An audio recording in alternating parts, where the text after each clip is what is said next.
Daily English 10 sentences in speaking. We are walking along the road. අපි පාර දිගේ ඇවිදිමින් ඉන්නවා.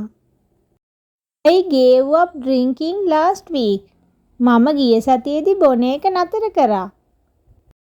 I think of burning that letter. මට හිතෙනවා ඒ ලියුම පුච්චන්න. Don't keep saying that. ඒක කියාගෙන එන්න එපා. He can't help telling lies. ඔහුට බොරු නොකිය ඉන්න බෑ.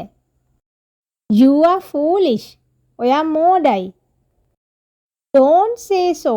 එහෙම කියන්න එපා. What's wrong with you? ඔයාට මොකද්ද වෙලා තියෙන්නේ? I have heard of him.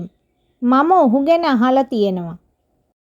He is guilty of committing that offense. ඔහු ඒ වරදට වැරදිකාරයා වෙනවා.